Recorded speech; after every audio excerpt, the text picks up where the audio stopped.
Perkenalkan, saya Hari Kuswanto, yang saat ini sebagai Industrial Relation Analyst Aset 5 HR PT Pertamina IP, yang dimana untuk pengalaman kerjanya, alhamdulillah sudah bekerja di 3 perusahaan di Pertamina Group, di Pertamina Persero, Arun Gas, dan di Pertamina EP saat ini.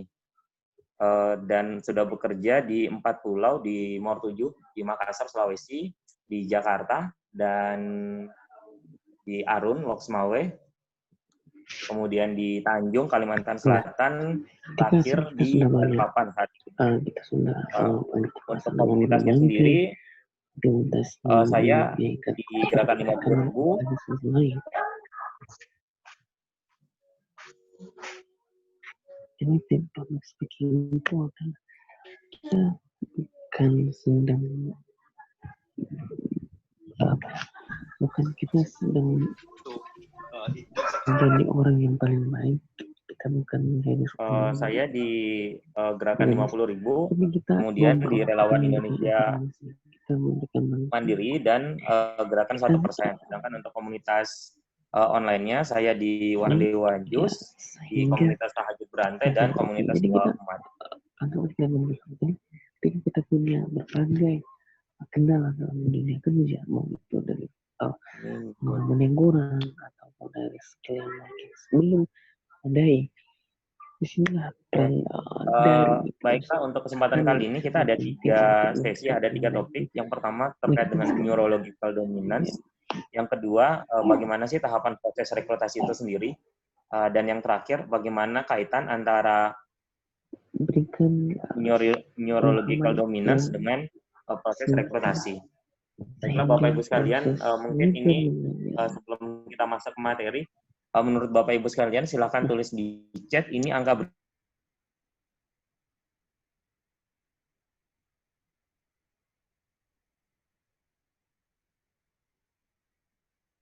berapa?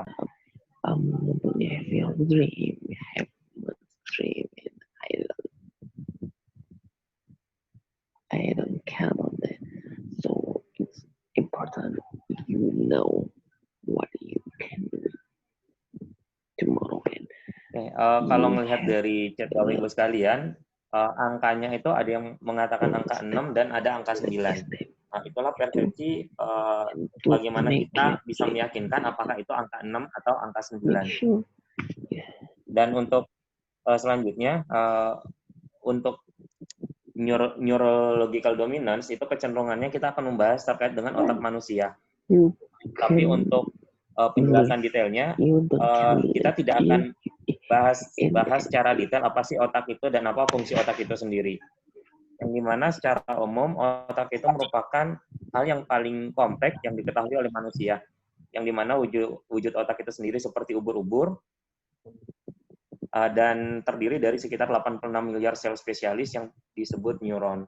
Dan mengapa kita memiliki otak? Itu untuk seperti naluri, kebiasaan, memori, dan berpikir. Ini adalah tools yang akan kita gunakan bagaimana mengukur kita kecenderungannya merespon terhadap sesuatu. Jadi fungsi otak merespon terhadap suatu kejadian atau suatu peristiwa itu akan membentuk 4 aspek yang dimana apakah menjadi sebuah reasoning atau spesifik atau spontaneous dan feeling. Yang dimana keempat aspek ini akan kita bedah satu-satu nantinya di slide selanjutnya. Untuk tools ini yang perlu Bapak Ibu ketahui bahwa tools ini digunakan untuk melihat energi dan motivasi, bukan untuk melihat keterampilan dan kemampuan. Dan yang namanya karakter tidak ada yang baik atau yang buruk, benar atau salah, tapi yang ada itu perbedaan. Bagaimana kita menyikapi setiap karakter yang ada atau yang kita hadapi satu sama lain. Sedangkan untuk karakter individu sebelumnya sudah dipaparkan bahwa ada 4 aspek, ada reasoning, ada spesifik, ada spontaneous, dan ada feeling. Untuk orang-orang yang reasoning, kecenderungannya itu suka menganalisa sesuatu, suka mengkuantifikasikan sesuatu, suka mengkritik. Mengkritik itu dalam artian segala sesuatunya tuh orang-orang yang reasoning itu selalu mencari apa sih why-nya, apa sih latar belakang sehingga ini itu bisa terjadi, ini itu bisa ada. Ini ada beberapa karakter yang bisa ditunjukkan oleh orang-orang reasoning, seperti analisis, logika, selalu menggunakan logika dalam menyikapi sesuatu, kemudian bersikap profesional dalam menilai sesuatu, menerapkan 20-80 atau Pareto, kemudian mengkritik, realistis, kuantifikasi, rasional, dan senang dengan fakta-fakta. Apabila Bapak Ibu sekalian berada secara umum berada di karakter seperti ini, maka Bapak Ibu lebih dominan ke reasoning. Nah, sedangkan untuk spesifik itu kecenderungannya orang-orangnya dia rapi. Kemudian dia kecenderungannya menghindari resiko. Pelengkap, tidak suka yang tidak pasti. Kemudian sangat prosedural. Jadi kalau melihat SOP atau aturan perusahaan itu, dia lebih cenderung ngikutin sesuai dengan apa aturan yang seharusnya. Kemudian dapat diandalkan, sangat detail dan terorganisir dengan baik. Sedangkan untuk orang-orang yang spontanious atau spontanitas, yang pertama tuh orang itu spekulatif. Kemudian suka dengan terobosan-terobosan baru, penasaran, suka mengambil resiko, imajinatif, jadi udah membayangkan kira-kira kalau saya berbuat seperti ini tuh impact atau apa sih yang saya dapatkan. Dan berpikir besar, suka dengan petualangan dan koneksi. Sedangkan untuk orang feeling itu berekspresif, terus berempati ke lingkungan, kemudian emosional, harmonis, dan sensitif ini dalam artian cukup baper untuk suatu kondisi, kemudian sangat perasa, dan kadang-kala menggunakan intuisi dan suka hubungan sesama manusia. Sedangkan untuk dalam percakapan, untuk orang-orang reasoning, kecenderungannya itu menggunakan fakta. Jadi ketika kita ngomong dengan orang reasoning, kita harus selalu menggunakan fakta-fakta atau data-data yang ada. Sedangkan penilaiannya pun itu secara objektif.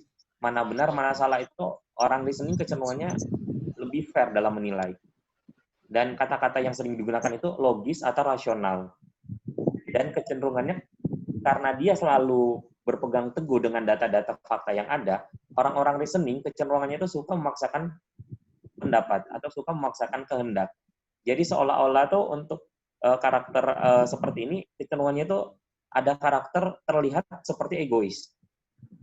Untuk selanjutnya di spesifik, kalau spesifik itu menggunakan data dan sangat detail, kemudian kadang-kala berbicara dengan kalimat panjang, dan kata yang digunakan aman, perencanaan, dan proses.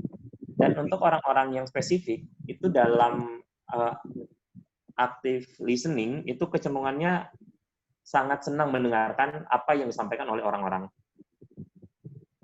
Kemudian untuk spontaneous, untuk dalam percakapan, kecenderungan orang spontaneous itu menggunakan kiasan. Menggunakan hal-hal yang tidak seperti pada kenyataannya, tapi menggunakan perumpamaan. Jadi kadangkala apa yang dia sampaikan itu tersamar, dan ini bisa menimbulkan ambigu juga apabila orang yang atau partner yang lawannya itu tidak menangkap apa yang dimaksud. Kemudian kata yang digunakan itu potensial atau konseptual dan sangat mudah untuk dialihkan. Sedangkan untuk feeling, orang-orang yang feeling dalam percakapannya tuh suka menggunakan perasaan. Kemudian subjektif dalam menilai sesuatu. Jadi kadangkala kalau kita suruh nilai orang-orang yang lebih dominan ke feeling, kamu nilai yang ini benar atau yang ini salah, dia ngeliat dulu siapa yang harus dinilai. Ketika keluarganya atau teman dekatnya dia, maka penilaiannya itu tidak fair. Jadi dia itu ngelihat siapa sih yang dinilai. Dan istilah yang sering digunakan itu rasa atau intuisi. Dan empatinya itu sangat dalam untuk orang-orang yang feeling. Sedangkan untuk pada saat berbelanja, orang reasoning itu kecenderungannya melihat apa sih fungsi dari produk ini. Kemudian menggunakan biaya seefektif mungkin, seefisien mungkin. Kemudian melihat barangnya itu praktis, tidak terlalu ribet penggunaannya, dan melihat dari fungsi dan harga dari barang atau produk itu. Sedangkan untuk orang yang spesifik, pada saat berbelanja tuh beliau itu lebih melihat aspek keamanan. Apakah saya menggunakan ini aman nggak? Kemudian melihat reliabilitas dan reputasi dari produk itu, dan melihat mereknya juga, apakah ini branded atau tidak, apakah ini layak untuk saya atau tidak, dan melihat apakah ini teruji nggak untuk kualitasnya. Jadi orang spesifik itu lebih detail banget dalam melihat suatu produk.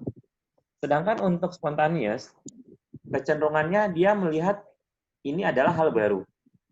Ketika itu produk baru, ketika itu produknya menarik, mau nggak mau dia akan membeli produk itu. Sedangkan untuk orang-orang spontaneous, ini suka melihat produk-produk yang unik. Jadi ketika melihat produk yang unik, kecenderungannya tuh ada hasrat keinginan untuk membeli, untuk memiliki produk itu. Kemudian untuk orang feeling itu kecenderungangannya dia itu sifatnya fun. Kemudian pada saat berbelanja ya, jadi benar-benar hanya memenuhi hasratnya aja, memenuhi apa yang diinginkannya aja. Kemudian kata orang, jadi kecenderungannya orang-orang tuh ngomong, oh barang itu bagus. Jadi dia mendengar kata orang, bukan mendengar apa yang spek atau kualitas dari produk itu. Kemudian kecenderungannya untuk memberikan hadiah dan terasa benar. Ini orang-orang untuk cara berbicara. Jadi untuk cara berbicara tuh untuk listening, orang ketika kita berbicara dengan orang listening selalu menggunakan fakta yang ada. Kemudian untuk orang spesifik itu kecenderungannya menggunakan detail. Jadi secara detail mereka akan menyampaikan apa sih yang mereka inginkan, apa sih yang mereka akan sampaikan. Kemudian untuk orang spontaneous, kalau untuk spontaneous ini dia lebih ke spontanitas.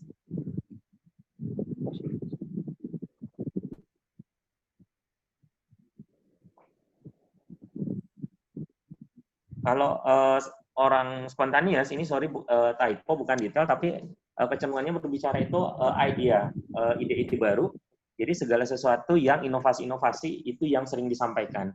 Sedangkan untuk orang feeling ketika berbicara itu menggunakan hati, menggunakan rasa. Ini ada survei The Mind Tools. Bapak Ibu bisa coba. Nanti hasilnya akan tak email ke Bapak Ibu sekalian. Monggo silakan di screenshot atau di ini foto atau dicatat, monggo. Dan untuk materinya nanti akan di-share di grup WA oleh pihak Karir Global. Jadi nanti hasilnya seperti apa itu akan tak share.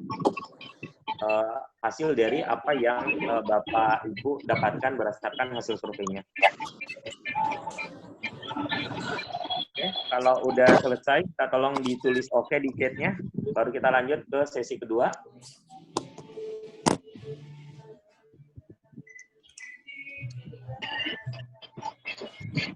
Halo Mas, presentasinya ya?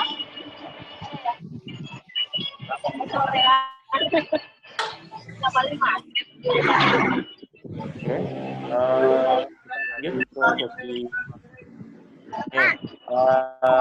Untuk kombinasi, jadi kalau di sini kan kita melihat apakah kecenderungannya itu di mana. Jadi kalau yang namanya kecenderungan, yang namanya karakter dari keempat aspek ini, aspek reasoning, aspek spesifik, feeling, dan itu keempat-empatnya pasti ada setiap manusia. Setiap orang itu pasti ada keempat-empat aspek ini. Tapi untuk melihat siapa yang mana yang dominan itu kita menggunakan tools yang sudah kami buatin yang ada link surveinya tadi. Kemudian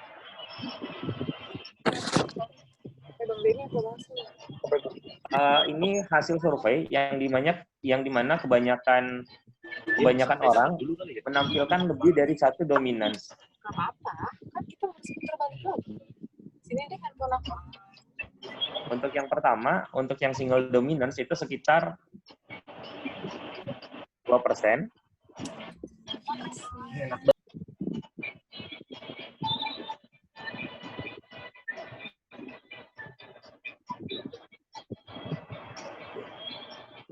Kemudian untuk yang double dominance itu sekitar 63%. triple dominance 18%, quadruple dominance itu sekitar 17%.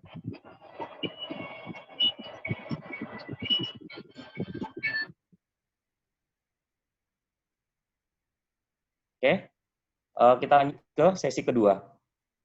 Sesi kedua kita akan masuk ke tahapan rekrutasi. Apa sih tahapan-tahapan rekrutasi yang ada di sebuah perusahaan? Untuk materinya nanti di-share di grup WA ya, Bapak Ibu sekalian. Kita masuk ke tahapan yang kedua terkait dengan proses rekrutasi di perusahaan. Untuk proses rekrutasi di perusahaan, yang paling pertama adalah seleksi administrasi. Beberapa catatan yang perlu Bapak Ibu ketahui untuk seleksi administrasi ini. Yang pertama, tolong diperhatikan ketika perusahaan itu butuh minimal D3 atau minimal S1 atau minimal SMA, maka kita harus melihat kita sesuai nggak dengan itu. Khawatirnya ketika yang dibutuhkan minimal D3 terus kita daftar S1, ada beberapa perusahaan yang masih menerima kalau dia itu ternyata S1, artinya minimal D3 bisa menerima D3 ke atas. Tapi ada beberapa perusahaan ketika di-state di situ bahwa yang terima adalah D3, maka untuk teman-teman S1 itu sudah pasti tidak akan lolos di seleksi administrasi. Untuk seleksi administrasi, poin-poin yang harus diingat adalah bagaimana kita melihat kelengkapan-kelengkapan dokumen yang dibutuhkan. Kelengkapan-kelengkapan dokumen yang dibutuhkan antara lain seperti CV, SKCK, kartu kuning, terus surat kesehatan, TOEFL, itu adalah yang normatif yang harus dipenuhi. Untuk yang contohnya tadi kayak TOEFL atau TOEIC, ketika perusahaan itu mewajibkan kita menggunakan TOEFL, maka yang dilampirkan adalah TOEFL-nya, jangan TOEIC-nya. Karena itu bisa menjadi salah satu faktor kita tidak lolos di seleksi administrasi. Oke. Kemudian untuk yang kedua adalah tes psikologi. Tes psikologi ini tips untuk tes psikologi itu harus banyak latihan. Tidak bisa membaca, harus nyoba sendiri. Jadi polanya itu silakan beli buku sebanyak-banyaknya buku-buku tes psikologi yang dimana silakan latihan sendiri. Untuk latihan sendiri jangan pernah coret-coret bukunya. Tapi silakan untuk buku tersebut silakan siapkan lembar jawaban di kertas terpisah. Setelah itu baru cek lembar jawabannya dengan kunci jawaban yang ada di buku itu. Silakan di cross check dan itu dilakukan seterusnya berulang-ulang. Karena untuk tes psikologi ini kecenderungannya kalau kita tidak nyoba kita tidak bakalan bisa. Contohnya untuk barisan dan deret 1, 3, 5 angka selanjutnya berapa? Silakan tulis di chat Bapak Ibu sekalian. Oke. Benar, 1, 3, 5, 7. Kemudian, kalau ada barisan dan deret, berapakah dua angka setelahnya? 1A, 2B, 3C, 4D, selanjutnya dua karakter setelahnya? Oke, benar, 5E. Jadi itu harus dilatih. Kalau kita nggak ngelatih diri sendiri, kita bakalan nggak tahu. Kunci untuk tes psikologi itu harus banyak latihan. Semakin kita latih siapa terkait barisan dan deret, terkait dengan persamaan kata, lawan kata, terus untuk bahasa Indonesia yang lainnya, terus hitungan matematika, itu harus dilatih keseluruhan. Pengalaman ngerekrut untuk tes psikologi, paling banyak yang jatuh itu di tes psikologi. Paling banyak yang tidak lulus itu di tes psikologi. Sedangkan untuk tes selanjutnya, itu kecenderungannya udah mulai sedikit-sedikit yang gugur sampai dengan tahap akhir. Kemudian untuk tes bahasa Inggris itu untuk TOEFL atau TOEIC memang sudah dilampirkan. Tapi untuk meyakinkan, kecenderungannya beberapa perusahaan itu bekerja sama dengan beberapa provider untuk melakukan tes bahasa Inggris kepada seluruh calon pekerjanya. Yang dimana untuk tes bahasa Inggris ini, ada beberapa yang melakukan secara offline, ada beberapa yang melakukan secara online. Jadi tergantung dari regulasi masing-masing perusahaan. Sedangkan untuk selanjutnya wawancara ini tergantung dari kebijakan atau policy yang dikeluarkan oleh perusahaan. Ada 3 tipe wawancara HR, wawancara user, dan wawancara top management. Yang dimana kalau HR itu kecenderungannya apa sih motivasi, apa sih keinginan kita untuk masuk ke perusahaan tersebut. Sedangkan untuk wawancara user itu kecenderungannya yang ingin dicari, kira-kira penguasaan materi kita seperti apa. Contohnya, kalau yang dicari itu orang keuangan, mau nggak mau kan harus tahu membuat laporan keuangan, laporan laba rugi, bagaimana membaca neraca. Itu yang harus dilakukan, yang harus kita siapkan bekal sebelum menghadapi wawancara user apabila kita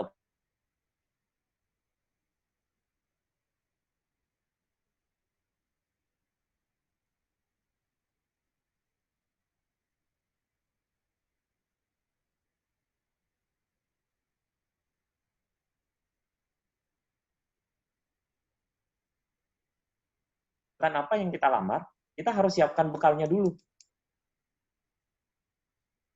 Sehingga ketika kita di-challenge dari sisi kompetensi teknisnya, kita udah paham, kita udah tahu. Sedangkan untuk wawancara top manajemen, kalau wawancara top manajemen ini lebih ke motivasi, lebih ke apa sih yang kita inginkan. Apa sih yang kita harapkan dari perusahaan itu jika kita ingin bergabung. Dan beberapa kunci untuk di wawancara ini yang perlu dipahami Bapak Ibu sekalian, kita harus bisa meyakinkan kepada yang interview kita bahwa kita ini layak, kita ini benar-benar berbeda dengan yang lain. Untuk wawancara, contohnya ketika ditanya apa sih kekurangan dan kelebihan saudara, kita bisa jawab kelebihan ya maaf kata semua orang bisa menyampaikan itu dengan gamblang. Tapi ketika ditanya apa kekurangan, kadang-kala kita mikir kekurangan saya apa ya? Salah satu trik untuk menyampaikan apa kekurangan kita, ketika kita menyampaikan kekurangan, itu bisa jangan sampai itu backfire ke kita, jangan sampai itu berbalik ke kita menjadi negatif beneran. Tapi kita bisa kata-kata negatif, tapi itu ternyata berbalik ke kita jadi positif. Contohnya, ketika kita ditanya apa sih kekurangan atau kelebihan saudara, kelebihan dijelaskan, selesai, kemudian kekurangan, saya ini ketika belajar, kecenderungannya saya itu sudah lupa makan, atau saya ini sudah lupa dengan waktu. Jadi kadang-kala ketika kita lupa makan, lupa waktu, itu emang negatif. Tapi secara tidak langsung itu menjelaskan bahwa kita itu workaholic. Memang kita pecinta kerja. Jadi cari yang negatif, tapi itu menjadi positif bagi kita. Itu untuk di sesi wawancara. Sedangkan untuk sesi medical check-up, ini tidak bisa diakalin, dalam artian tidak bisa, karena ini histori dari kita lahir sampai sebelum masuk kerja. Jadi mau nggak mau harus kita prepare. Kalau kita udah yang masih sekolah semuanya, yang mahasiswa semester udah masuk kuliah, itu udah harus prepare dari sekarang. Jadi jangan sampai pas mau masuk pendidikan ternyata kesehatannya fatal. Karena yang namanya kesehatan itu tidak ada toleransi. Beberapa perusahaan itu sangat detail untuk pemeriksaan kesehatannya dari ujung kaki sampai ujung rambut itu luar dalam diperiksa. Selanjutnya, ketika kita lulus dari medical check-up, kita masuk ke yudisium. Yudisium itu kita disampaikan oleh perusahaan, selamat Anda lolos menjadi calon pekerja. Baru menjadi calon pekerja. Akhirnya dikumpulin dalam suatu tempat untuk semacam acara atau dilantik sebagai calon pekerja. Jadi ini baru yudisium ini masih calon pekerja. Setelah dilantik menjadi calon pekerja, kita akan melakukan yang namanya OJT, on the job training. Nah, untuk on the job training, kecenderungannya tuh biasa ada beberapa fase. Yang pertama, untuk OJT itu diawali dengan pembekalan melalui classroom. Jadi Bapak Ibu sekalian itu dilakukan pendalaman materi di kelas, kemudian setelah itu baru ditempatkan ke posisi masing-masing. Nah, pada saat dilakukan penempatan, akan dilakukan evaluasi secara berkala. Yang dimana hasil evaluasi inilah yang akan digunakan sebagai referensi untuk mengangkat Bapak Ibu sebagai pekerja tetap di suatu perusahaan. Secara umum itu adalah cycle dari proses rekrutasi. Sampai sini ada yang mau ditanyakan, monggo langsung di chat.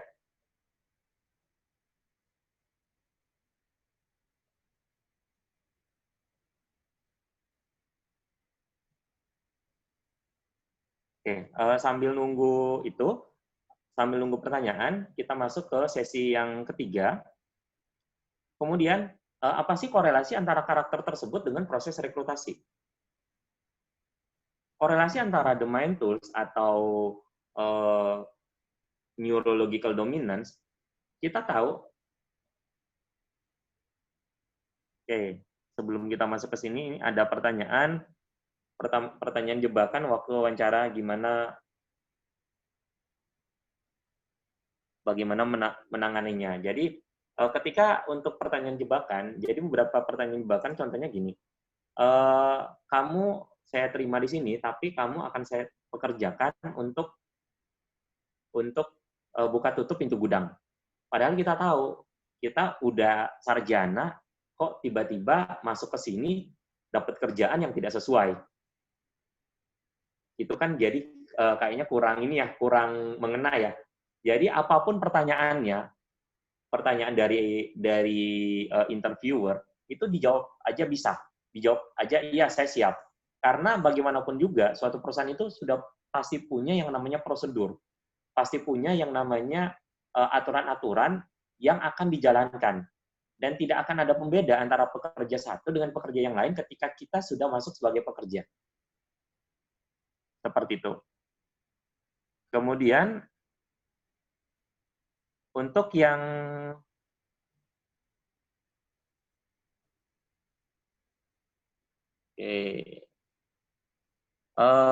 step rekrutmen dan fresh graduate, untuk fresh graduate dan experience. Setiap perusahaan kecenderungannya itu berbeda-beda regulasinya. Yang tak jelaskan di sini bahwa ini adalah cycle lengkap setiap rekrutasi. Untuk experience, kecenderungannya tes psikolog itu nggak ada, tes psikologi. Tes bahasa Inggris juga itu biasa ada, biasa enggak.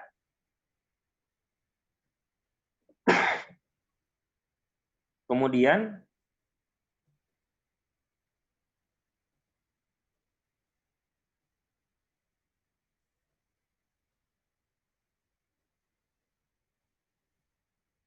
untuk ketika ditanyakan kelemahan, jadi kalau kelemahan itu silakan disampaikan hal-hal yang membuat kita lemah, tapi itu negatif buat kita. Jadi tadi contohnya ketika kita ngomong, ketika saya bekerja atau ketika saya belajar, saya itu lupa dengan waktu. Nah, hal itulah yang bisa kita jadi positif buat kita.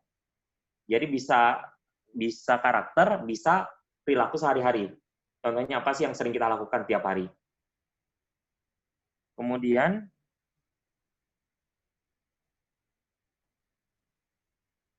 untuk kontrak atau percobaan, jadi Bapak Ibu sebelum melamar pekerjaan, tolong dipastikan dulu statusnya. Apakah yang Bapak Ibu lamar itu sebagai PWTT, pekerja waktu tidak tertentu, atau pekerja waktu tertentu? Kalau pekerja tetap, itu pekerja waktu tidak tertentu, yang dimana pensiunnya itu akan berakhir di usia sama dengan orang-orang pada umumnya di perusahaan itu. Ketika perusahaan itu menyatakan kita pensiun di usia 56, maka kita adalah PWTT di perusahaan itu. Tapi ketika kita setahun atau 2 tahun, padahal kita ini masih muda, masih umur, anggaplah masih fresh graduate atau experience masih under 40. Itu PWT, pekerja waktu tertentu, yang dimana untuk kontraknya itu 2+1, 2 tahun plus 1 tahun. Atau bisa diperpanjang maksimal 2 tahun. Jadi kumulasi 5 tahun untuk satu periode. Untuk masa percobaan itu kecenderungannya diberlakukan kepada orang-orang experience hire. Tapi untuk orang-orang fresh graduate, biasanya itu disebut dengan OJT. Tapi balik lagi ke masing-masing regulasi suatu perusahaan. Apakah OJT itu untuk fresh graduate disebut dengan masa percobaan atau bukan? Tapi intinya sih antara masa percobaan dengan OJT itu sama aja. Sama-sama melakukan pekerjaan sebelum diangkat sebagai pekerja. Akan tetapi yang membedakan untuk experience hire yang probation 3 bulan itu gajinya sudah 80%. Sedangkan kalau calon pekerja yang melakukan OJT, gajinya itu bukan berdasarkan tarif perusahaan, tapi dia itu berdasarkan tarif upah sebagai calon pekerja, bukan sebagai pekerja. Kemudian ini pertanyaannya dari Ibu Nisha, jika melamar di suatu posisi yang berbeda dengan pengalaman kerja kita sebelumnya, apakah bisa menjadikan pertimbangan untuk penerimaan dalam rekrutmen kerja? Intinya ketika kita melamar suatu pekerjaan dan itu berbeda dengan background kita sebelumnya, kita tinggal meyakinkan, memastikan ke interviewernya bahwa kita layak di jabatan itu. Berikan justifikasi yang kuat, sehingga kita layak untuk dipilih. Apapun background-nya kita, apabila bertolak belakang, kita tinggal mencari celah, mencari jawaban yang tepat kepada interviewer, meyakinkan mereka bahwa memang kita layak untuk menerima, untuk diterima di perusahaan itu. Kemudian,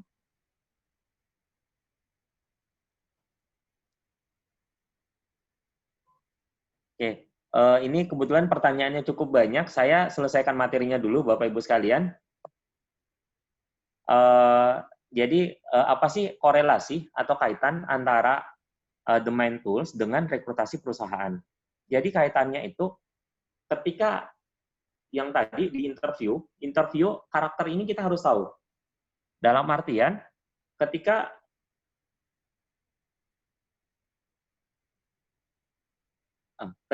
kita tahu bahwa pertanyaan orang itu berdasarkan filosofi, berdasarkan konsep atau teori, kita bisa nebak bahwa orang ini orang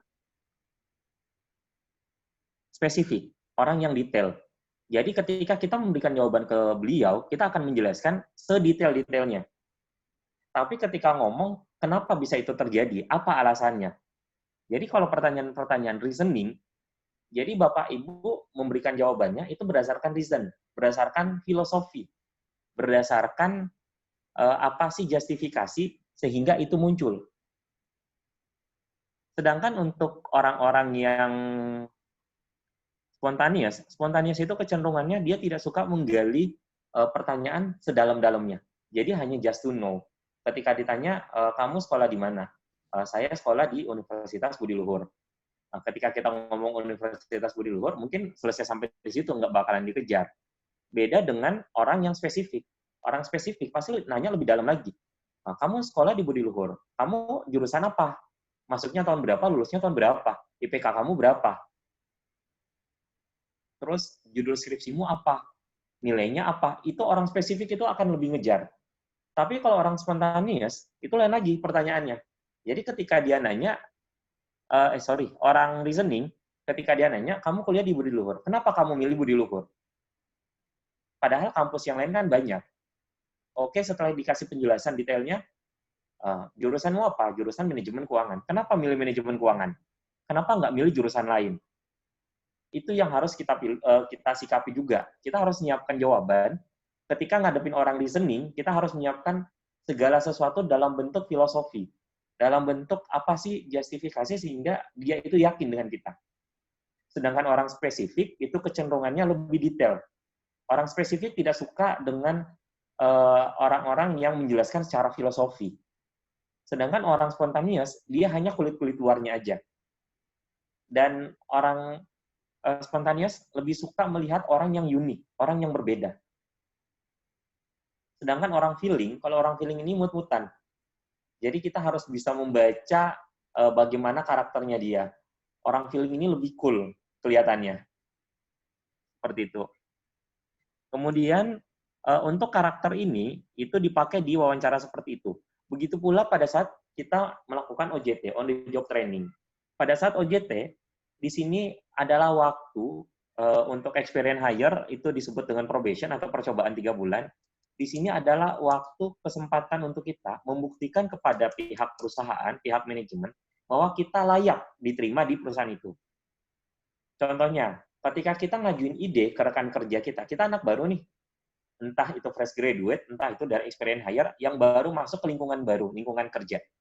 Ketika kita udah masuk ke dalam situ, yang jadi pertanyaan kita kan, saya punya ide baru nih. Ketika saya punya ide baru, kira-kira atasan saya atau rekan kerja saya nerima nggak ya? Pasti pertanyaan itu muncul. Ini diterima atau tidak? Ini diterima atau tidak? Ketika pertama kali kita bergaul dengan orang-orang, kita sudah bisa membaca lingkungan. apakah orang-orang tersebut orang reasoning atau orang spesifik atau orang spontaneous atau orang feeling. Ketika kita dapat rekan kerja atau dapat atasan atau dapat partner kerja yang dia orang reasoning. Jadi ketika kita ngejelasin sesuatu, saya punya ide ini. Kalau ini dilakukan, maka dampaknya A, B, C, D. Tapi kalau ini tidak dilakukan, maka akan berdampak A, B, C, D. Orang listening itu lebih suka ketika kita menjelaskan filosofi tadi. Tapi kalau orang spesifik, lain lagi treatment-nya. Jadi ketika kita ngajuin sesuatu, saya punya ide ini. Ide ini saya lakukan, speknya seperti ini. Speknya itu dalam artian, timeline-nya yang tak rencanakan dari awal sampai akhir seperti ini. Dari timeline itu, kemudian upaya-upaya yang akan kita lakukan seperti ini. Mitigasi risikonya seperti ini. Jadi orang detail itu, spesifik itu menyampaikan sedetail-detailnya. Sedangkan kalau orang spontaneous, ketika kita ngajuin ide, yang kita jual bukan detail, bukan filosofi. Tapi kita menyampaikan bahwa ini adalah unik, bahwa ini adalah sesuatu yang baru, bahwa ini adalah tidak digunakan satupun di perusahaan manapun, ini adalah pertama yang kita pakai di perusahaan ini. Jadi kalau orang spontaneous itu lebih suka dengan tantangan baru, lebih suka dengan inovasi baru. Sedangkan orang feeling ini ngadepinnya gampang-gampang susah, karena memang benar-benar kita harus melihat mood-nya dia. Mood-nya dia seperti apa, baru kita masuk. Ketika mood-nya dia jelek, apapun yang kita lakukan selalu salah di mata dia. Termasuk bagaimana cara menyampaikan komunikasi ke orang-orang feeling. Ya kalau kasarannya, feeling ini perasaannya atau sensitivitasnya itu tinggi banget. Jadi secara umum, untuk karakter ini bisa dipakai di wawancara dengan on-the-job training. Sedangkan untuk yang lainnya, itu memang benar-benar pure dari kita. Kayak seleksi administrasi, kita harus nyiapin kelengkapannya, tes psikologi harus banyak latihan, tes bahasa Inggris juga harus banyak latihan. Sedangkan wawancara kan ini udah hubungan antar sesama manusia. Ini bisa dipakai karakter tersebut. Sedangkan untuk medical check-up memang dari kita, judicium juga memang dari kita. Sedangkan untuk OJT itu karakter itu bisa digunakan untuk evaluasi dengan pengangkatan, itu normatif dari perusahaan. Secara umum itu materinya, silakan dikembalikan ke Mas Yoga. Oke, terima kasih Mas Hari. Ini banyak banget yang kita dapatin, ada 3 materi yang Mas Hari sampaikan. Mulai dari tadi yang pertama, itu kita juga dikasih tahu secara universal bagaimana sih karakter individu, mulai dari reasoning, yaitu yang bersifat analisis, logika, profesional, dan spesifik. Ada juga itu rapi, biasanya orang-orangnya detail. Kemudian yang ketiga itu ada spontaneous, atau dia spekulatif. Tadi yang paling sering diulang sama Kak Hari itu adalah orang spontaneous itu suka sama orang yang unik, atau orang yang bersifat unik. Sama Ayo feeling, itu orang yang mengutamakan perasaan, ekspresif, empati. Nah, yang intinya dari presentasi yang Kak Hari sampaikan, di mana juga ada dijelaskan mengenai proses rekrutasi mulai dari seleksi administrasi, tes psikologi, tes bahasa Inggris, wawancara user, sampai wawancara top manajemen. Bahkan ada beberapa tips dan trik juga, dan juga dijelasin korelasi antara The Mind Tool dengan rekrutasi perusahaan. Nah, ini harapannya teman-teman bisa juga mengkorelasikan, di mana tadi ada yang tipe-tipe reasoning, spesifik, spontaneous, sama feeling, bisa disesuaikan dengan tipe-tipe proses rekrutasi, mulai dari tes yang bisa dipakai itu biasanya tes wawancara. Oke, ini karena banyak banget pertanyaan yang masuk, kita langsung buka pertanyaan ya. Mas Hari, tadi ada juga beberapa pertanyaan yang belum terjawab. Formatnya tadi sudah saya share di chat. Format pertanyaannya itu ada nama, asal daerah, dan pertanyaan.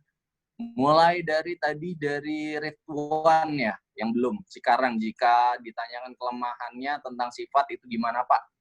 Cukup sebutkan 3 sifat negatif, misalnya seperti ini Pak. Monggo Kak Hari, kita mulai jawab pertanyaan dari Mas Ridwan. Jadi untuk pertanyaan-pertanyaan, apabila ada yang menanyakan kelemahan kita, balik lagi ke yang tadi, bahwa ketika orang menyampaikan kelemahan kita menjawabnya berbalik. Jadi jangan sampai itu backfire, bahkan menjatuhkan kita. Jadi kemarin itu beberapa kali saya menginterview calon pekerja, dia jawabnya, saya ini jarang mandi, Pak. Jadi kalau jarang mandi kan secara tidak langsung interviewernya ngomong, oh, orang ini satu tidak bersih, yang kedua tidak rapi, yang ketiga itu males kan. Jadi kita langsung underestimate, jadi mau nanya berikutnya pun jadi males. Tapi ketika kita ngomong yang tadi, saya ini ketika udah kerja atau udah mengerjakan tugas, saya sampai lupa waktu. Oh, anak ini emang lupa waktu, tapi dia itu pekerja keras. Itu ya, untuk yang kelemahan. Kemudian dari Pak Muhammad Prabowo, saya ada interview di sebuah perusahaan, interview user dan HR. Di akhir sesi, saya ada diberi pesan bahwa saya harus jaga kesehatan. Karena masih ada tes selanjutnya, dan semoga saya bisa ambil nilai lebih dari Anda. Oke. Untuk redaksi seperti ini, kecenderungannya si user itu udah ngeklik, udah nyaman dengan Bapak. Jadi tinggal nunggu waktunya aja, Bapak itu join sama mereka. Kenapa ada pesannya itu untuk kesehatan? Karena kecenderungannya orang-orang itu biasanya dari luar itu kelihatan sehat. Pas MCU, ternyata hasilnya ada beberapa yang fatal, sehingga itu tidak bisa masuk ke perusahaan. Kemudian dari Ibu Francisca, pada saat membuat CV dan interview, baiknya saya menuliskan fresh graduate atau berpengalaman, karena kuliah sambil kerja. Saya punya pengalaman, namun saya juga baru lulus. Oke. Beberapa perusahaan itu sangat welcome dengan orang-orang yang baru lulus tapi sudah punya pengalaman. Itu nilai plus. Jadi kalau saranku sebaiknya untuk pengalaman-pengalaman kerja pada saat kuliah itu tetap dimasukkan. Kemudian untuk dari Pak Eko Saputra, seleksi administrasi. Apakah ada kemungkinan dokumen administrasi kita tidak direview perusahaan? Karena sudah banyak melamar tapi tidak. Oke. Untuk dokumen, jadi pengalaman saya ketika menerima dokumen itu ya, dokumen-dokumen rekrutasi, pada saat tidak ada lowongan, saya tidak akan otak-atik dengan dokumen itu. Saya tidak akan melihat, saya minta tolong admin, minta tolong ini dibalas bahwa ini kita tidak ada penerimaan. Seperti itu aja, tiap hari ada masuk 2-3 lamaran, balas, balikin lamarannya. Tapi ada beberapa perusahaan, karena ketika ngirim itu kan muncul biaya ya, jadi kecenderungannya itu nggak direspon, biarin aja. Tapi belakangan ini untuk proses rekrutasi itu sudah menggunakan online. Dan untuk perusahaan-perusahaan besar, kecenderungannya itu menggunakan jasa pihak ketiga untuk proses rekrutasinya. Jadi bukan dia yang melakukan rekrutasi. Jadi semuanya diserahin ke pihak ketiga untuk melakukan proses rekrutasi. Oke. Kemudian Pak Muhammad Farhin. Main tool dengan posisi yang dibutuhkan oleh satu perusahaan. Field process engineer dengan HSE, tentu dengan job desk dan tuntutan yang berbeda. Oke. Untuk main tools intinya tuh itu kan mengacu ke karakter kita. Jadi main tools itu di situ tidak melihat posisi kita itu, kekuatan kita itu ada di mana, kelebihan kita itu ada di mana. Kelebihan itu dalam artian kemampuan menyelesaikan suatu proses yang lebih spesifik atau lebih ke hard skill. Untuk main tools ini lebih cenderung bagaimana kita menyikapi suatu permasalahan atau suatu kondisi yang ada di depan kita. Sedangkan kalau pertanyaan Pak Farhen, ketika field process engineer dengan HSE, kalau HSE itu kecenderungannya harus detail, harus reasoning. Ketika orang mengajukan izin untuk melakukan suatu pekerjaan, kalau orang HSE tidak nanya reason-nya apa, artinya kan dari awal udah jebol duluan kan ininya. Udah terbantahkan dengan reasoning-nya tadi. Jadi ketika ada izin permintaan pelaksanaan pekerjaan, Pak, saya ingin melakukan ABCD. Bapak yang pertama kali Bapak tanyakan seorang engineer di HSE, apa sih alasan kamu untuk melakukan ini? Setelah mendapatkan penjelasan filosofi yang masuk akal, yang secara logika dapat diterima, baru Bapak melangkah, kira-kira detailnya seperti apa, timeline-nya seperti apa yang Bapak rencanakan, parameternya apa, atau tingkat keberhasilannya, mengukurnya seperti apa. Seperti itu. Jadi kalau yang untuk tuntutan main tools itu, yang perlu digarisbawahi juga, yang namanya karakter, seperti dijelaskan di bawah, bahwa karakter itu tidak ada bagus, tidak ada jelek. Tapi bagaimana caranya kita menyikapi. Seperti perumpamaan di awal, angka 6 dengan angka 9, tergantung kita melihatnya. itu angka 6 atau itu angka 9. Karena argumentasi tiap orang itu udah pasti berbeda dan sama-sama mempertahankan pendapat. Sedangkan untuk tes psikolog itu minta tolong dipelajarin aja, beli buku sebanyak-banyaknya, pelajarin semua jenis tesnya. Semakin banyak kita latihan, itu impact-nya juga ke kita, bukan buat orang lain. Karena kalau psikolog itu sama sekali nggak bisa dibantu. Oke. Ini dari Pak Syarif, lebih baik mengejar jadi PNS atau di swasta atau BUMN. Jadi kalau ini balik lagi ke people-nya sih, balik lagi ke orangnya. Orangnya itu suka tantangan nggak? Suka dengan hal-hal baru nggak? Kalau suka dengan tantangan, itu kalau mau kerja di BUMN bisa sebagai marketing. Kalau di swasta juga bisa sebagai marketing. Kalau mau buat usaha sendiri, yang dimana ketika kita bisnis sendiri, itu dinamikanya itu jauh luar biasa. Itu bisa. Sedangkan jadi ada plus minus sih antara PNS swasta dengan BUMN. Itu balik lagi ke individu. Kemudian kita ke Pak Shemohen Prayendra. Oke, saya mahasiswa, step-step ampuh meyakinkan HRD untuk kita bekerja di perusahaan tersebut dengan saya yang masih fresh graduate. Dan gimana kalau kita bekerja di suatu perusahaan tapi itu hanya sekedar batu loncatan karena ada perusahaan yang oke.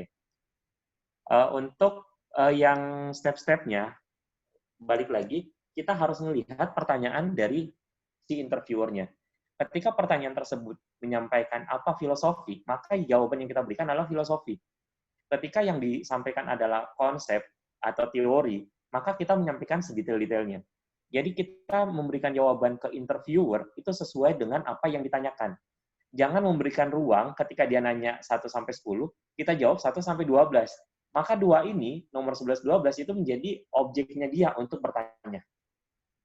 Nah, sedangkan untuk apabila sebagai batu loncatan, itu silakan aja untuk memperkaya. Tapi harus ada satu fase yang dimana kita harus stuck, oke, saya udah berhenti dulu sampai di sini. Karena jangan sampai kita udah pindah kemana-mana, akhirnya jabatannya gitu-gitu aja. Kecuali kita pindah naik jabatan itu silakan. Karena jangan sampai kita pindah perusahaan tapi mulai dari nol lagi. Sayang banget. Oke. Oke. Untuk Pak Rifai dari Medan ya. Pertanyaannya, diwawancara top manajemen, kenal dengan siapa di sini? Kalau kenal dengan siapa di sini, Bapak jawab aja apa adanya. Tapi kalau emang Bapak tidak menguasai dengan siapa beliau, mending Bapak tidak usah menyampaikan bahwa saya kenal dengan beliau. Karena ada beberapa orang, tetangganya seumpamanya, oh saya kenal dengan Pak Yoga. Dia pada saat di interview, kamu kenal siapa di sini? Saya kenal dengan Pak Yoga. Tapi si orangnya ini, kitanya sendiri nggak tahu siapa Pak Yoganya. Jadi kalau emang kita paham benar siapa beliau, kerjaannya beliau apa, itu tetap kita sampaikan. Dan mungkin yang perlu jadi catatan juga ketika interview, kita harus tahu perusahaan mana, sepak terjangnya, company profile-nya, perusahaan yang akan kita masuki. Contohnya Bapak Ibu melamar di Pertamina. Ketika Bapak Ibu ingin melamar ke Pertamina, mau nggak mau harus ngebuka website-nya Pertamina. Bapak Ibu harus nyari orang Pertamina, harus ngegali di Pertamina itu produknya apa aja sih? Proses bisnisnya seperti apa sih? Itu harus dimunculkan semua. Jadi ketika kita masuk ke rumahnya orang, kita udah siap. Oh, saya sudah tahu Pertamina itu proses bisnisnya dari awal sampai akhir seperti apa. Itu kita harus siapkan segala sesuatunya. Kemudian untuk Ibu Yulia, tes apa untuk mengetahui karyawan yang selalu ingin tahu? Ini hubungannya pada saat rekrutmen, karena karyawan yang selalu ingin tahu juga berbahaya dalam suatu. Oke. Untuk karyawan yang ingin tahu, sebenarnya sih bukan bahaya atau tidak ya, tapi ngelihat orang ini tipikal reasoning. Kalau orang reasoning, yang paling muncul pertama itu why. Ketika kita memberikan jawaban yang filosofinya dapat sama orang reasoning, potensinya itu akan jauh lebih besar ketimbang orang ini tidak diberikan informasi itu. Ketika tidak diberikan informasi, maka karyawannya ini jadinya dia itu tidak mengeluarkan potensi yang dia miliki. Jadi kerja apa adanya, bukan karakter sebenarnya dia. Padahal orang reasoning, kecenderungannya itu dia bisa mengekspresikan dirinya dia. Seperti itu. Kemudian,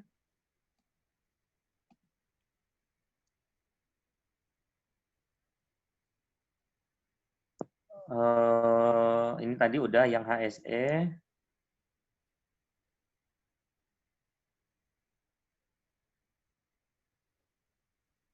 Oke, dari Pak Dedi Tambunan dari Bekasi, ketika kita dikasih kesempatan ya, silakan bertanya bagaimana cara menanggapi hal tersebut. Pertanyaan apakah yang harus diajukan? Oke, ketika Bapak diminta untuk bertanya, kira-kira apa yang ingin Bapak tanyakan ke interviewer? Kalau pertanyaan yang Bapak ajukan, Bapak intinya sih di sini itu bebas, Bapak mengajukan pertanyaan apa aja. Akan tetapi ketika Bapak menyampaikan sesuatu dan itu ternyata backfire lagi ke Bapak, itu menjadi pertanyaan bagi mereka lagi, sebaiknya Bapak ngomong, cukup Pak, saya sudah cukup dengan interview hari ini. Karena jangan sampai pertanyaan yang Bapak ajukan memicu mereka, menginspirasi mereka untuk bertanya sesuatu lagi ke Bapak. Seperti itu. Jadi sebaiknya saranku Bapak sampaikan cukup untuk diskusinya. Oke, dari Pak Sarif Firdaus dari Banjarmasin. Kalau sudah nyaman di suatu tempat kerja walaupun bukan pekerja tetap, masih tenaga kontrak, baru jalan 1 tahun ini, kemudian pemerintah kerja juga sudah sesuai sama bidang saya, ilmu yang banyak, bagus, cari pengalaman satu, oke. Jadi kalau tipikal orang-orang spontaneous, beliau itu orang-orangnya itu tidak mau melangkah. Jadi ketika udah nyaman sama sesuatu, di situ terus saja, dia tidak akan bergerak ke tempat-tempat yang lain. Padahal ketika ingin menjadi orang besar, kita harus memiliki beragam pengalaman. Karena ketika kita disandingkan satu dengan yang lain, kita cuma tahu nih di satu bidang itu. Sedangkan orang lain karena dia loncat-loncat, dia dapat 5 pengalaman. Ketika kita diadu, kita pasti kalah. Karena kita cuma punya satu pengalaman, sedangkan orang punya 5 pengalaman. Ketika kita diserang dengan beragam masalah, orang lain udah pasti menang karena dia udah siapkan kompetensi lain, bukan hanya yang dia kuasai.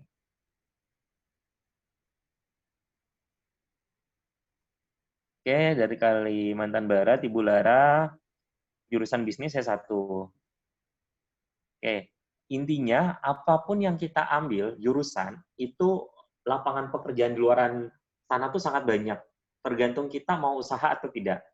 Karena banyak orang yang kadangkala dia menyampaikan beragam impiannya, tapi action-nya yang tidak ada. Kemudian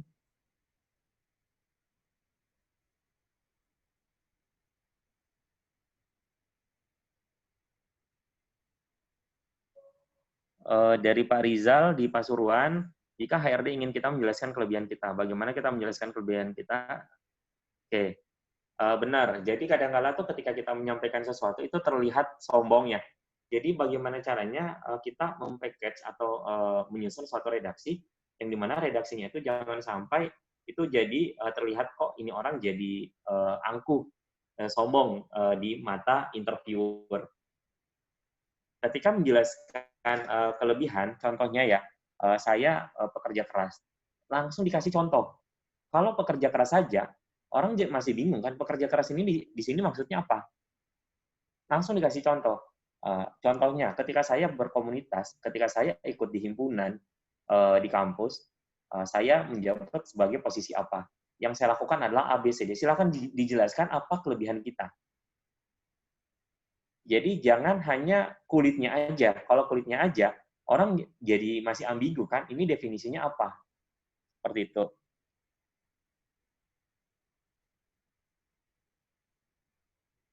Oke, terima kasih Kak Yoga.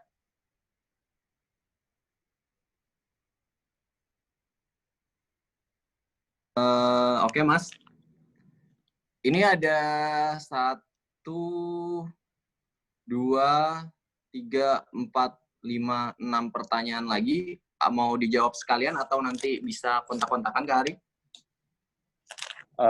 Saya izin jawab aja ya, 6-6-nya ya. Terakhir Siap, boleh dari ini ya, ada dari Tama, dari Kak Santia dari Isma. Banjar ya, Pak Lana ya. Terakhir yang ini, untuk selanjutnya apabila Bapak Ibu ingin konsultasi, silahkan dilihat nomor handphonenya, dicatat, di IG-nya juga bisa, di Facebook juga bisa, atau di email juga bisa. Oke, saya izin jawab satu-satu. Terakhir di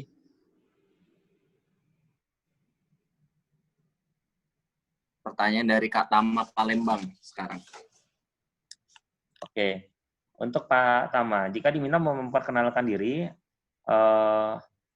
oke, ketika kita pertama kali ditanya, coba jelaskan siapa diri Anda.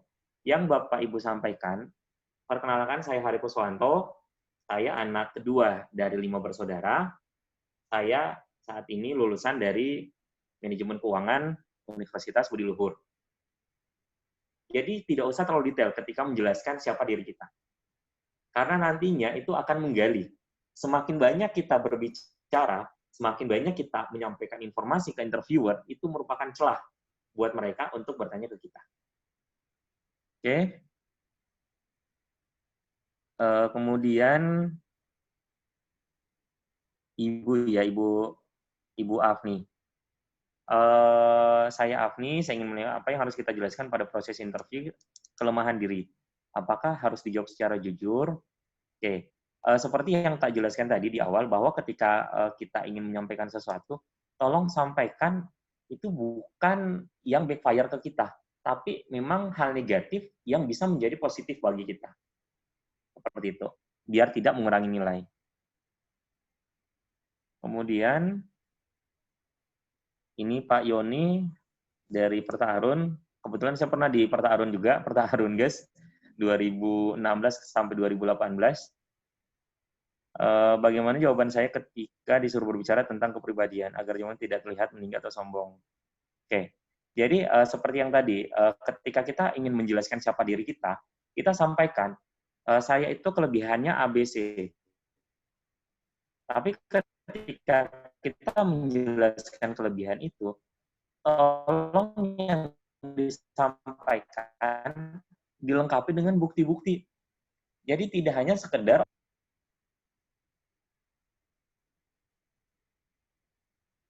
Oke, untuk Ibu Ana Kasih di Rembang, yang cocok agar tidak salah sebelum melamar suatu pekerjaan.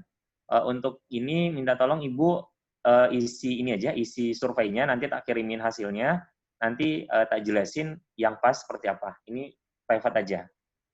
Oke. Kemudian kalau ditanya gaji yang diinginkan, kalau gaji yang diinginkan, jawabannya Bapak akan sampaikan, saya akan ikut dengan apa yang ditentukan, apa yang diinginkan oleh perusahaan. Jadi tidak usah disampaikan, saya ingin gajinya sekian, nggak usah. Tapi disampaikan aja bahwa saya akan mengikuti sesuai dengan rule atau aturan perusahaan yang berlaku. Seperti itu.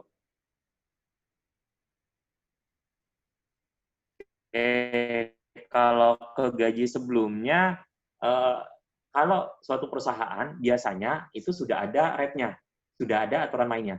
Karena ketika kita minta, anggaplah gaji sebelumnya itu 20 juta. Sedangkan aturan di perusahaan itu 10 juta atau 15 juta. Ketika kita referensi 20 juta, sedangkan kandidat ada 3 orang nih yang diinterview, sedangkan yang lainnya itu masuk harga, kita mungkin bisa gugur. Padahal kita meskipun 15 juta, kita tetap terima, karena itu adalah perusahaan yang kita inginkan. Jadi sebaiknya terkait dengan gaji, dijawab aja, saya mengikuti dengan ketentuan yang berlaku di perusahaan.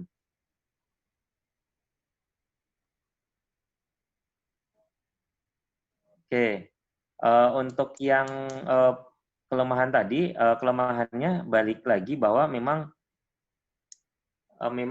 yang kita jelaskan itu negatif, tapi itu positif bagi kita. Jadi jangan sampai apa yang kita sampaikan itu ternyata negatif beneran di kitanya, karena itu akan merugikan kita dan itu akan membuat kita jadinya nilainya kurang di mata interviewer. Kemudian motivasi untuk kerja.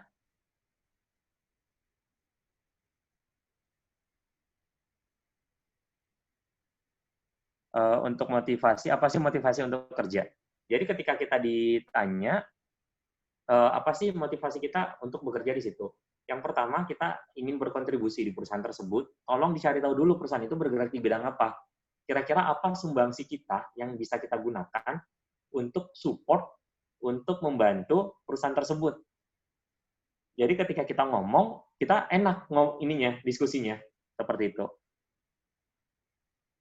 Sedangkan dari Bu Nisha dari Semarang yang ingin menggunakan lapangan pekerja, persyaratan rekrutmen yang paling dasar sebenarnya apa? Kalau persyaratan dasar, itu kita harus tahu karakter orang dia dulu, karakter mereka dulu yang akan kita terima. Contohnya gini, ketika kita dapat orang reasoning, jadi jangan pernah marah ketika orang reasoning ini dikit-dikit nanya. Karena orang reasoning, rasa penasarannya itu tinggi. Tapi kalau orang spesifik, itu pertanyaannya, ketika kita kasih pekerjaan, itu terlalu detail nanyanya. Jadi kadang-kala kalau kita nggak kuat ngadepin orang yang detail, jadi kita jadi bingung sendiri. Ini orang kok nanya mulu dan terlalu detail pertanyaannya. Jadi kuncinya tuh orang listening kecenderungannya nanya filosofi, orang spesifik itu terlalu detail pertanyaannya. Kalau orang yang spontanious itu lebih suka dengan hal-hal baru, suka dengan tantangan-tantangan baru. Sedangkan kalau orang feeling itu kebanyakan bermain hati, kebanyakan bermain perasaan. Ketika moodnya lagi bagus, itu energinya akan jauh lebih keluar. Karena empatinya tuh kuat banget. Orang-orang yang kuat di feeling. Oke. Dari Banjar, bagaimana saran agar menjadi visioner? Kalau untuk menjadi visioner, kebetulan ini sesinya bukan sesi sekarang sih. Ini sesi coaching. Jadi di sesi coaching itu kira-kira untuk suatu keinginan atau sesuatu yang kita ingin capai dalam waktu dekat itu ada kiat-kiatnya. Yang dimana potensinya itu atau jawabannya itu ada di diri kita sendiri. Kalau potensi diri kita gambarkan itu kayak gunung es, yang dimana gunung es itu atasnya aja yang kelihatan, di bawahnya nggak nampak. Padahal potensi manusia itu jauh lebih besar daripada yang kelihatan. Contohnya gini, ketika terjadi suatu insiden kebakaran, maka seseorang itu dia akan mengeluarkan potensi di luar dugaannya dia, di luar apa yang dia kira. Contohnya, ketika kebakaran, ada air 1 drum, dia bisa ngangkat untuk nyiram rumah tersebut atau untuk nyiram area yang terbakar. Ketika dia dikejar sama sesuatu, dia bisa berlari jauh lebih cepat dari yang dia kira. Contohnya dikejar anjing tuh. Kita akan berlari itu di luar kemampuan kita. Pertanyaannya ketika kita sadar, apakah kita bisa melakukan itu? Itu yang perlu diresapi, dicatat bahwa potensi kita itu jauh lebih besar. Hanya saja itu tidak digali. Itu masuk ke sesi coaching, nanti kita akan diskusi lebih lanjut untuk bagaimana menggali potensi yang ada di dalam diri kita. Oke, terima kasih Bapak Ibu sekalian. Dari saya cukup sekian, Pak. Dari Mas Yoga, monggo. Oke, terima kasih banyak Kak Hari, ilmunya bermanfaat banget, ada banyak banget ilmu dan juga pertanyaan-pertanyaan teman-teman cukup antusias, banyak banget pertanyaan tadi, saya juga sampai scroll up ke bawah. Semoga ilmu dari Kak Hari bisa bermanfaat untuk teman-teman sekalian, dan seperti kata Kak Hari tadi juga, bagi teman-teman yang ingin bertanya atau bisa menggali lebih dalam, bisa hubungin Kak Hari di nomor slide terakhir di HP atau WA, bisa dicatat di 0852 4202 6287, atau bisa juga langsung ke Instagramnya di Harcoets, pakai ZT belakangnya ya teman-teman. Atau bisa juga ke emailnya Kak Hari di harikuswanto347@gmail.com.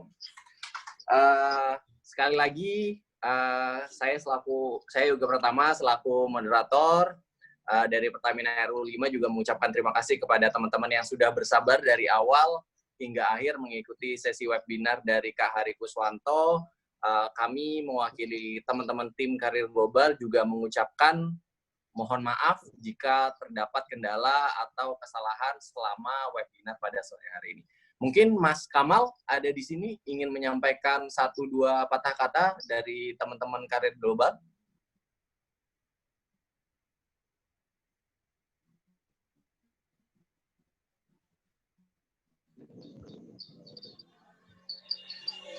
Oke, terima kasih sekali lagi untuk semuanya dan terima kasih untuk Mas Hari selaku narasumber.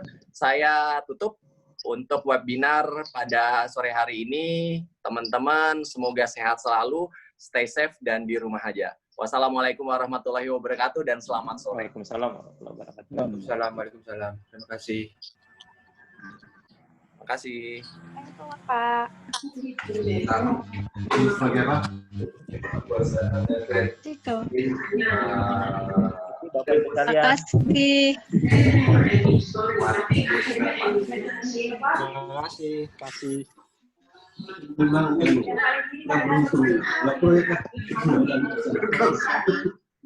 Terima kasih.